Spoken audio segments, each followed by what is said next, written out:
অবশেষে বাংলাদেশের প্রধানমন্ত্রী শেখ হাসিনা পদত্যাগ করলেন। বৈষম্য বিরোধী ছাত্র আন্দোলন ২০২৪ তারা সফল হয়ে গেলেন।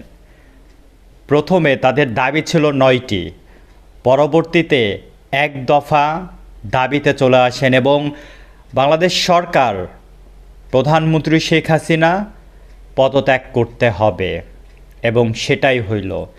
বাংলাদেশের ইতিহাসে এটি বিরল ইতিহাস।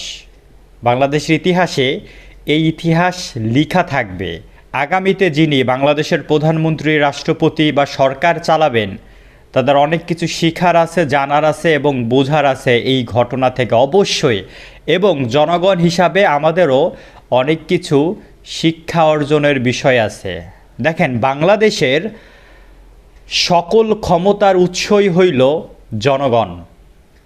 একটি গণতান্ত্রিক দেশে জনগণই সকল ক্ষমতার মালিক। সো জনগণ যেটা বলবে বাংলাদেশে সেটাই হবে। এটার বাস্তব প্রমাণিত হলো এই বৈষম্য বিরোধী ছাত্র আন্দোলন ২০২৪-এ। আমরা একটু ঘটনাটা ব্যাপক আকারে বিস্তারিত আলোচনা করার চেষ্টা করি। দেখেন, প্রথমে শুরুটা হয়েছিল কি নিয়ে? কোটা সংস্কার আন্দোলন, তাই না? এই কোটা সংস্কার আন্দোলন নিয়ে যখন ছাত্ররা আন্দোলন শুরু করলেন, তখন মোটামুটি সব কিছু স্বাভাবিক। তাদের আবেদন কি ছিল? প্রধান আবেদনটাই ছিল আন্দোলনের যে আমাদের কোটা সংস্কার করতে হবে। মানে এই যে ৫৬% কোটা ছিল আর ৪৪% মেধা ছিল, এখানে কি একটা বৈষম্য তৈরি হইল না?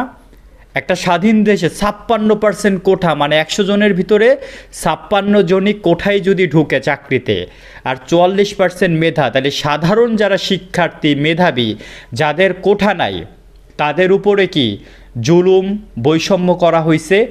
এটা নিয়েই যখন আন্দোলন শুরু হলো, না কোঠা ৫৬% থাকবে না, এটাকে শিথিল করতে হবে, সংস্কার করতে হবে। আন্দোলনের ভাষ্য কিন্তু এটাই ছিল। ঢাকা বিশ্ববিদ্যালয় সহ আমাদের যে ৬ সমন্বয়ক ছিল, তারা আন্দোলন করা শুরু করলেন এবং আরও সমন্বয়ক ছিল অবশ্যই সারা বাংলাদেশব্যাপী, সবারই অবদান এখানে আছে। সো তারা যখন আন্দোলন শুরু করলেন, সব কিছু ওকে। প্রধানমন্ত্রী একটা কথা বলে বসলেন এরই মাঝে। দেখেন, ওই টাইমেও যদি প্রধানমন্ত্রী শেখ হাসিনা ছাত্রদের যে দাবি ছিল সেটা যদি মেনে নিতেন, হ্যাঁ আমরা কোটা সংস্কার করব, কোনো সমস্যা নাই, তোমাদের সাথে আমরা বসবো, আসো, কোনো প্রবলেম নাই, তাহলেও কিন্তু বাংলাদেশের প্রধানমন্ত্রী শেখ হাসিনা আজকে প্রাক্তন, তার পদত্যাগ করার দরকার হতো না। শুরুর দিকে সব কিছু ঠিক ছিল। ঢাকায় আন্দোলন শুরু হইল, মোটামুটিভাবে বিস্তার লাভ করলো। ওই টাইমে প্রধানমন্ত্রী একটা ভুল কথা বলে বসলেন। সেটা কি বলেন তো? মনে আছে ওই কথাটা?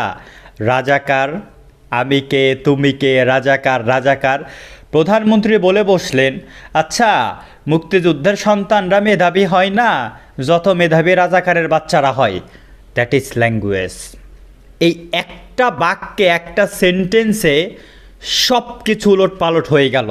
সারা বাংলাদেশে সাধারণ শিক্ষার্থী, সাধারণ জনগণ, সুশীল সমাজ, তাদের মধ্যে আলোড়ন সৃষ্টি হয়ে গেল। হ্যাঁ, তাহলে কি আমরা রাজাকারের সন্তান?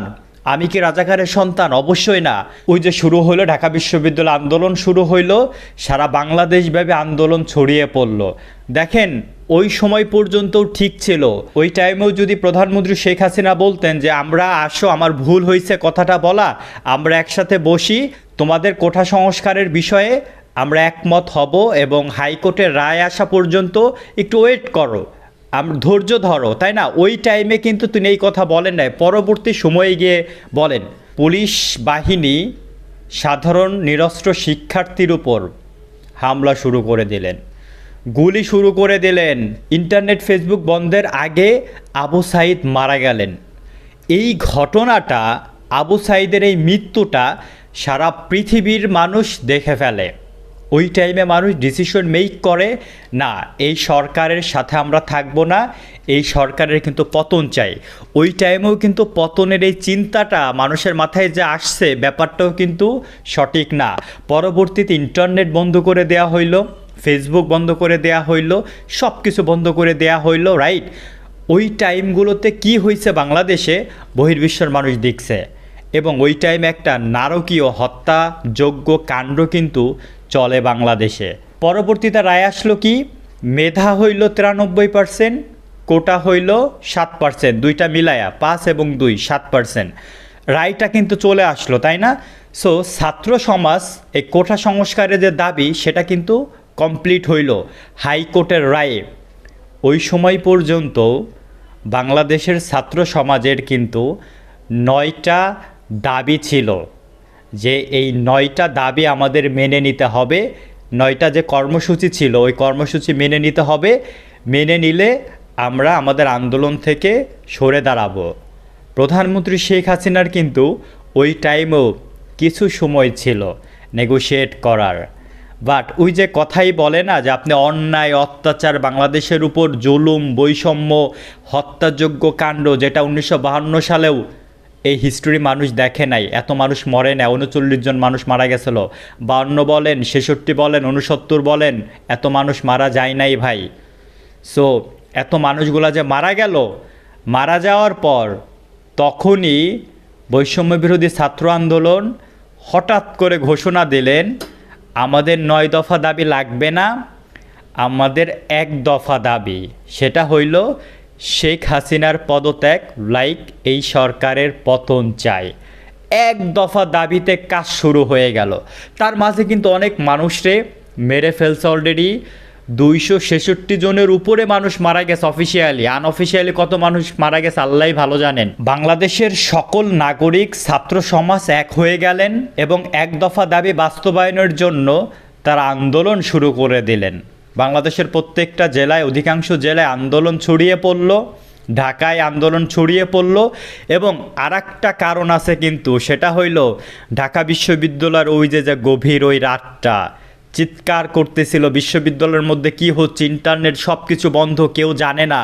ওই ঘটনা কিন্তু অনেক গুরুত্বপূর্ণ একটি ঘটনা আজকে শেখ হাসিনার পদত্যাগের বিষয়ে, কিন্তু এটা আপনাকে মেনে নিতেই হবে।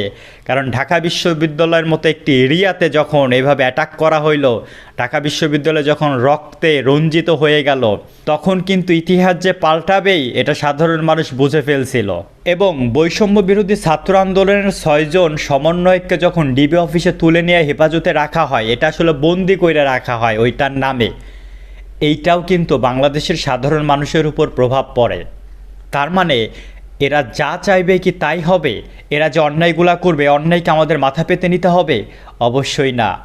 ওই টাইমে কিন্তু তাদের উপর ফোর্স করে, তাদের জবানবন্দিতে স্ক্রিপ্ট লিখে কি পড়ানো হয় আপনারা সকলেই জানেন। এবং বৈষম্য বিরোধী ছাত্র আন্দোলনের 6 জন স্মার্ট লিডার যারা বাংলাদেশকে লিডিং দিবে, তারা কিন্তু বুঝিয়ে দিয়েছে বিভিন্ন স্টাইল অ্যাঙ্গেলের মাধ্যমে যে এটা আমাদের মনের কথা না, আমাদের উপর ফোর্স করে পড়ানো হচ্ছে। তাদেরকে যখন মুক্ত করা হইল বিভিন্ন প্রেসারে, তার পরবর্তী টাইমেই তারা ঘোষণা দিলেন 1 দফা 1 দাবি, শেখ হাসিনার পদত্যাগ, এই সরকারের পতন। এবং মঙ্গলবারে লং মার্চের ঘোষণা দিলেন। আপনি জানেন এই মঙ্গলবারে লং মার্চের ঘোষণা দিলে কি হইতো আমরা এটা জানি না, হয়তো ইতিহাস ঘুরে যেতে পারতই, কিন্তু তাদের স্মার্ট লিডিংয়ে এইটা সোমবারে নিয়ে আসেন। নিয়ে আসার এই যে একটা কুইক ডিসিশন, এই একটা সিদ্ধান্ত আজকের এই স্বাধীনতা, এই স্বাধীন বাংলাদেশের যে একটা পটভূমি রচিত হইল, আমাদের কাছে মনে হয় এটা অনেক বেশি স্মার্ট একটা ডিসিশন ছিল। যেহেতু যখনই লং মার্চের ঘোষণা হইল, আবার বাংলাদেশের সরকার ইন্টারনেট, ফেসবুক সব কিছু অফ করে দিলেন এবং তারা কারফিউ জারি করে দিলেন। কিন্তু আপনি এই উত্তাল জনতাকে কারফিউ দিয়ে কি কখনো থামাতে পারবেন? অবশ্যই পারবেন না। এর মাঝে আর একটা ঘটনা ঘটে। সেই ঘটনাটা কি জানেন? প্রাইম মিনিস্টার শেখ হাসিনা তার 1 দিন অথবা 2 দিন আগে জরুরি একটা মিটিং ডাকে। বাংলাদেশের সেনাবাহিনীর প্রধান, বাংলাদেশের পুলিশের প্রধান, বাংলাদেশের যে স্পেশাল সিকিউরিটি আছে তার প্রধান, বাংলাদেশের যত গোয়েন্দা সংস্থা এবং যারা প্রভাবশালী ব্যক্তি, ক্ষমতার দিক দিয়ে বাহিনী, এই সমস্ত ব্যক্তিবর্গের প্রধানদের নিয়ে একটা মিটিং করেন যে এখন আমরা কি করতে পারি। এখানে বাংলাদেশের সেনাপ্রধান অনেক গুরুত্বপূর্ণ একটি ভূমিকা পালন করেন জনগণের পক্ষে। যখন বলা হলো যে ছাত্ররা লং মার্চ করবে, জনগণ গণভবন, সংসদ দখল করে নেবে, এখন আমরা কি করতে পারি, বাংলাদেশের সেনাপ্রধান তখন বলেন প্রাইম মিনিস্টার শেখ হাসিনাকে যে এত মানুষ, এটা তো আমার রাষ্ট্রের মানুষ, আমাদের জনগণ, তার উপর আমরা হত্যাযোগ্য কাণ্ড চালাতে পারবো না, এত মানুষকে আমরা হত্যা করতে তো পারবো না, এটা তো আমাদের নাগরিক, আমাদের জনগণ। এই একটা কথাই কিন্তু শেখ হাসিনা তখন অসহায় হয়ে পড়েন। আপনি কত মানুষের উপর গুলি ছুড়বেন? আপনার কতগুলা বুলেট আছে, কতগুলা প্রশাসন আছে বলেন তো? এখানে তো লাখ লাখ লাখ লাখ মানুষ। সেনাবাহিনীর প্রধান তার এই কথাই প্রাইম মিনিস্টার শেখ হাসিনা বুঝে ফেলেন যে আমার তো সময় ঘনিয়ে আসছে, কারণ জনগণ তো এগিয়ে আসতেছে। তার পরের দিনের ঘটনা আপনারা সকলেই জানেন। লং মার্চের জন্য বের হয়ে পড়ল বাংলাদেশের সাধারণ নাগরিক, জনতা, কৃষক, শ্রমিক, ছাত্র, দিনমজুর সবাই বেরিয়ে পড়ল। এবং বাংলাদেশের সেনাবাহিনী এখানে অন্যতম গুরুত্বপূর্ণ ভূমিকা রাখেন। তারা শান্ত থাকলো, জনগণ গণভবনে ঢুকে গেল। আপনারা দেখছেন গণভবনের খাবারগুলো খাচ্ছে। প্রাইম মিনিস্টারের ঘরে চলে গেলেন, প্রাইম মিনিস্টারের খাটের উপর একটা ছেলে বসেছিলেন, শুয়েছিলেন, খাবার খাচ্ছেন। প্রাইম মিনিস্টারের হাঁস নিয়ে যাচ্ছেন, মাছগুলো কাঁধে করে নিয়ে যাইতেছে, ছাগলগুলো নিয়ে যাইতেছে। এইরকম হিস্ট্রি বাংলাদেশের ইতিহাসে কখনোই ঘটে নাই। এবং আমরা শ্রীলঙ্কার এই ঘটনা দেখছি, সেটা বাংলাদেশে এই ঘটনাটা আবার ঘটে গেল। এবং প্রধানমন্ত্রী শেখ হাসিনা পরবর্তীতে পদত্যাগ করে তিনি বাংলাদেশ থেকে চলে গেলেন। এই যে ঘটনাটা ঘটল, আজকে আপনাদেরকে মনে রাখতে হবে, হে বাংলাদেশ, হে জাতি, ক্ষমতা অন্যায়ভাবে, স্বৈরাচারী ক্ষমতা কখনোই চিরস্থায়ী হয় না। আপনি আজ হোক কাল হোক, আপনাকে এই ক্ষমতা ছেড়ে দিতেই হবে। এবং গণতান্ত্রিক দেশে জনগণ যেটা বলবে সেটাই হবে, জনগণ যেই ডিসিশন মেক করবে সেটাই হবে, কারণ জনগণের টাকায় এই দেশ চলে। এই যে বাংলাদেশের নতুন বাংলাদেশ, এই নতুন বাংলাদেশের পিছনে প্রত্যেকটা মানুষের অবদান আছে, এটা সত্য। এবং আমাদের সকলকে শিক্ষা নিতে হবে, আগামীতে যারা বাংলাদেশে লিডিং দিবেন, জনগণের পক্ষে কাজ করবেন, অন্যায় কখনো করবেন না, দুর্নীতি করবেন না, স্বৈরাচারী নেতৃত্ব কখনোই বাস্তবায়িত করার চেষ্টা করবেন না, জনগণের পক্ষে কাজ করেন। কারণ বাংলার জনগণ যদি একবার খেপে যায়, তাহলে কিন্তু আপনাদের আর রক্ষা নাই, আপনাদের দেশ ছাড়তেই হবে। কারণ এই দেশ জনগণের দেশ, এই দেশের মালিক সাধারণ জনগণ, ওই গ্রামের কৃষক, গ্রামের শ্রমিক, গ্রামের দিনমজুর। ভালো থাকুন হে বাংলাদেশ।